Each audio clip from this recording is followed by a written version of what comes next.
Yes, people, hope everyone is doing good. Frustrating draw against QPR, no doubt about it, it was. But I'm going to do a bit of analysis today and explain how Gnonto changed the game. Because he did, to an extent, to a certain point. And first I'm going to show the first half.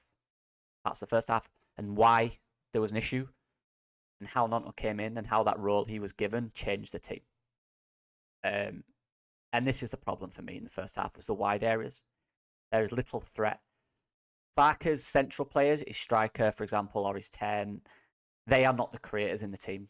The creators in the team is in those wide areas. The central players are predominantly link-up players and then box threats. They need to be in the box. They need to have a threat in the box. And that's kind of the contrasting roles. Because in the second half, when Gnonto came into it, he wasn't a box threat. He was about wide link-up play, and it worked. Because in the first half, as you've seen here, we didn't create any overloads out wide. It's a big part of our game, a huge part of our game, and we didn't do it. Now, this is something that obviously the team will look at. Why didn't we do it? First of all, QPR were very good at tracking.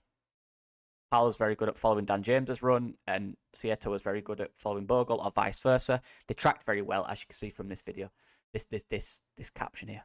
2v2, no overload. Aaronson was not involved too much in the build-up in these wide areas because, again, he was being in the box.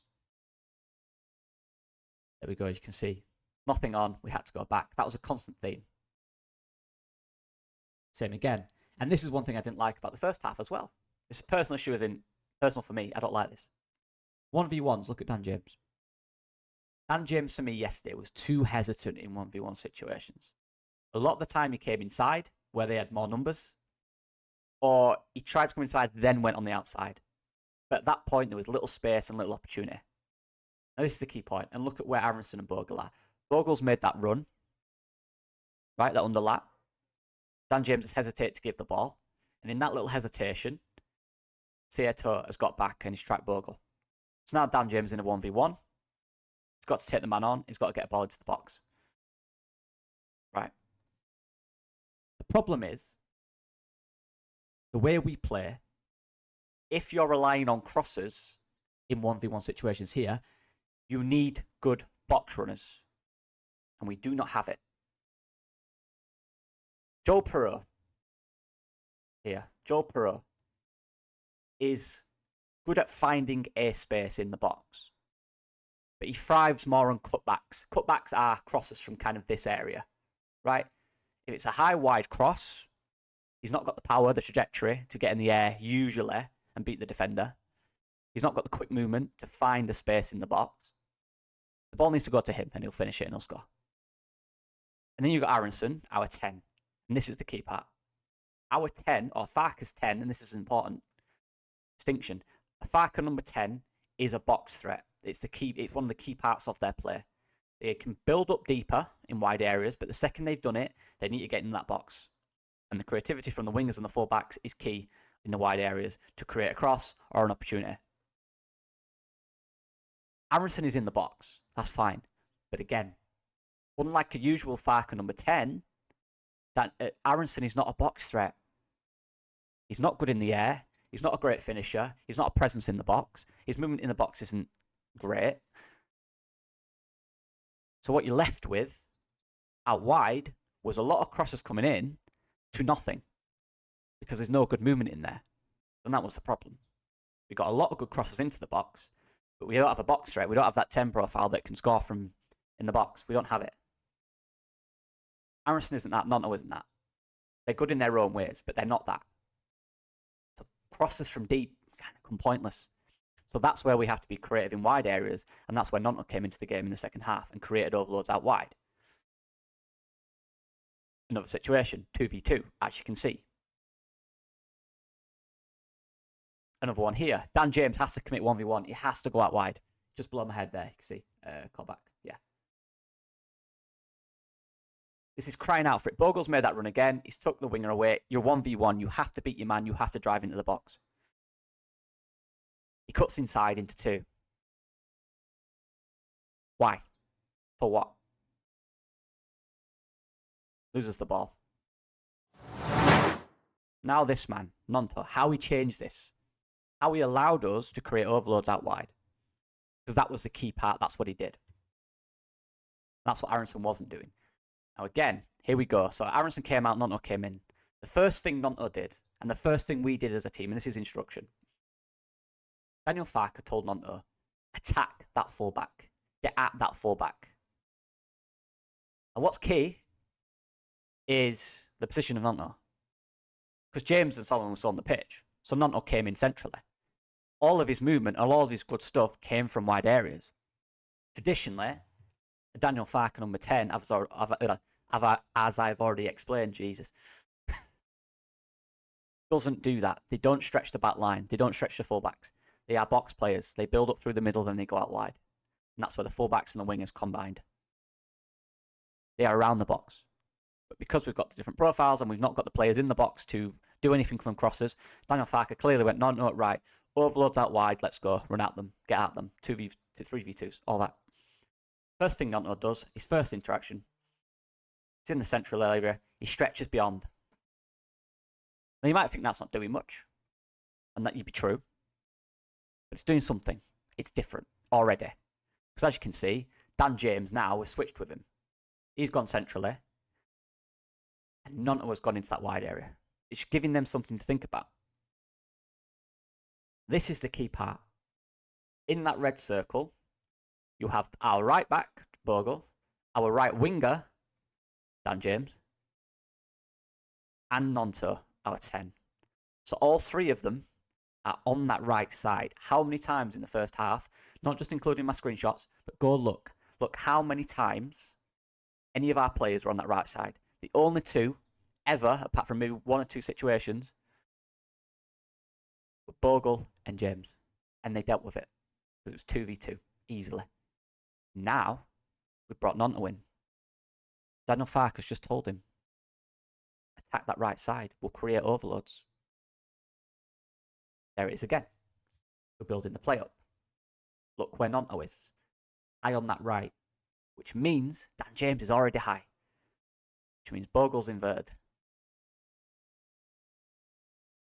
What QPR have to do now is find an answer. Because suddenly, instead of 2 out wide, you've got 3.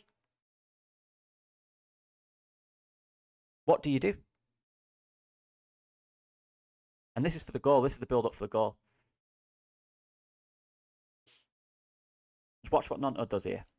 Starts out wide. Tanaka does really well. He vacates this space, the traditional 10 space, which this is. Tanaka vacates it. And Gnonto goes into it. Just like that. Tanaka's left it, which drags this man out. Suddenly, Pal and Sieto, the left back and the left winger, they've got Dan James behind him, they've got Jadon Bogle next to him, and Gnonto's gone in front of him. They're thinking, what do we do now? This didn't happen in the first. There it is. There's the overload. And that's the pass you need to do. Because it's 3v2. How many times in the first did we do this? We didn't. There it is. Ball goes into him. And then suddenly, the second Gnonto's got that ball in that space. Excellent pass. Suddenly, Bogle and Dan James are gone. It's 2v1. Pal has 2 guys running. What do you do? The centre-back wants to cover, but he can't be aggressive because that leaves a 1v1 in here, which is you don't do. The midfielders are thinking, well, what do we do with this guy? Who's marking Dan James? What does Sieto do? Does he go to Gnonto? Does he drop? The fact is they had no answers for it because we changed the game tactically. Farke knew that Aaronson was off form. He wasn't playing well. He wasn't getting involved in the game, really. He wasn't creating combinations, and he's not a box threat. He knew, at least with Gnonto, what he will bring is energy and threat in these situations. He'll move. And he just kept Dan James and Bogle high, which just created 3v2s, which we didn't do in the first. Ball comes through. Ball back in the box. Genuinely right. Our biggest threats in our box, apart from Dan James maybe at the back post, our biggest threats in the box are Firpo and Bogle. They just are. Same situation again. Now look, again, Rothwell is that one in that traditional 10 space. But what he does during a throw-in, it's a throw-in by the way, Bogle's got it. Rothwell just leaves it and just drags Cole back out with him. And Cole back there is watching Gnonto. Rothwell goes, Anderson's not picking him up. He's staying with Tanaka. Just leaves Gnonto in this space. And this is where the team comes into it. This is what's important. Just drags him out. Takes Cole back with him. And then suddenly, Gnonto's in the space. This guy's going, what do I do? Do I go to him? Do I not? I'm not used to this. James is wide, so the fullback can't commit. Gets the ball on the turn. And there it is again. You've got 3 of them. All that is just a quick little movement from Rothwell to give Gnonto 3 seconds of space. And then Dan James is over. But again, my problem with this team and my problem with our 10 that we don't have is this. And even our strikers. Box threat. Don't have it. Because Gnonto had to go out wide in these build-up areas meant there was a lack of options in the box. Right? So we got the build-up right. And this is what Farke means. He wants fullbacks and the winger to do that out wide. And to do that, you have to be better 1v1. The overlapping runs have to be better and the decisions have to be decisive to find the runs. But what we had to do was put another guy out there and just create an overload.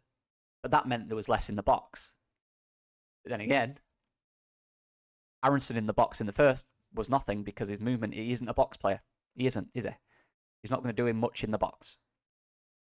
And neither is Perot, really, unless it's 2 in. And like I said, our fullbacks are the best players in our box. Solomon, Tanaka here from the cross. You're not really in a position to do much. Just get in the box. Ball comes across. Take a risk. We don't do it. Our box movement isn't great. And this is why crosses for me are, unless they're cutback crosses, they're a bit bad. I'll be honest. And that's the imbalance of this team, and I have to clarify that. And this is really important.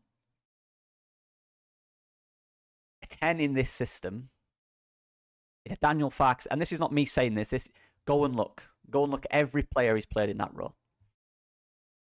They are predominantly midfielders who can link play up and who can attack the box. Predominantly. Or, I guess in his ideal world, a rutter. But a guy who's a bit more solid in terms of where he stays on the pitch. They're not small technical players. They're not even Arronson style players. I'm not saying Arronson's the right option. This is my point. I wanted one in January, a proper option for Daniel Farke. So this is the key difference. We had to bring Gnonto on to affect the game from that role, but the role in which he played was not the traditional role in which Farke requires from his number 10 because we didn't get him one. Farke said in his press conference after the game, he went into a lot of detail about it. He said, we've been working on it. And like I said earlier on in the season, you have to work on new positions. But the position he's been working on is not the traditional position or the role he's been working on in the 10. Is not the traditional 10 role that Farke requires, which will mean it takes longer because the manager doesn't even know how to do it. So he's got to find ways. And this is what I keep saying. Gnonto is a good player. He can go anywhere and affect the game when he's on it, which has not been enough. But he looked good in the first 25 minutes of the second half yesterday. And then we kind of stopped finding him. That's the key bit. It's the profile of the player, which I keep saying.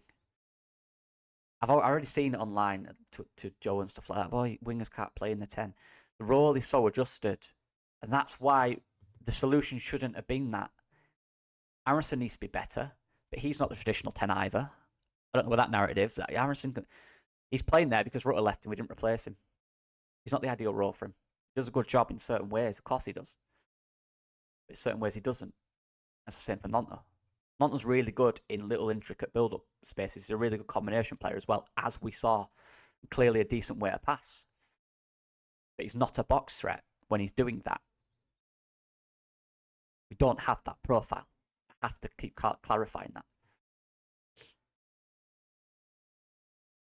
And there he is again. Dan James, Drives inside, Gnonto goes out wide. Same again. Different build-up phase. Look what we're going for. We're going for overloads out wide. 2v1. Because they're tiring. Gnonto's come on fit. He's got all the energy. He wants to impress. Find them spaces, exploit them. And that's what we did. And that's what he did really well. And full credit to him.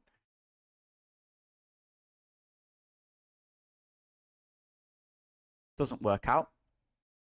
He made the run. He found the space. And there he gets it again. And now Bogle's remaining wide. Keep it here. Again is Dan James's movement. From the right, he's inverted, which took Pal with him, which left the space for Bogle out wide. All because, instead of them two being there, Gnonto's there as well. And again, box movement. Remember what I said. The only player who's in a position, look at the body position, it's who's attacking that ball. Pirro's made his run already, he's flat-footed, he's gone too early. He's already in his position, the ball's not even been crossed yet. Firpo's timing it perfect, and he's inches away from it. Biggest box threat is Junior Firpo and Jayden Bogle, and I stand by that. There it is again. Keep showing it. Look at the position he's picking up. Look at Pal out. Look at the left back. Look at him. He's done. From the first half, remember what I showed you? From this and this to this. Look at him. You're done. That ball comes in here. You're finished. You're finished. And this is the key part as well. The centre-back doesn't know what to do because Joe Pirro's doing really well positionally. He's on the last man. He's got to cover the striker who can make the run in there. You've got Dan James out there. You've got Bogle there. And you've got Gnonto there, all on that right side. Right side to central. Overload. There's a nice little ball through to Bogle. Bogle gets it. He kind of trips up. It's unlucky. But look, Bogle's on the ball there. Look at the options now. If we could got that off. Dan James is out wide. Solomon's in there. Pirro's on the back man. Running into this space. All because we created an overload out wide. And they didn't know how to deal with it. So yeah, this was just a really, really basic simplifier here. Like, really basic. This was basically the situation in the first half. James would have the ball in around this area a lot of the time. Bogle would make that run, usually, to try and find a little one in there. But the wing attracted him really well. Arronson's role, predominantly, never really made that run. I don't think the manager wanted him to. I think the manager wanted him to be in the box. The manager realised that didn't work, so he thought, let's put Gnonto in that area to do overloads anyway, because we're not getting the ball in the box. And when it is in the box, if we do get in the box, there's no options in there doing anything.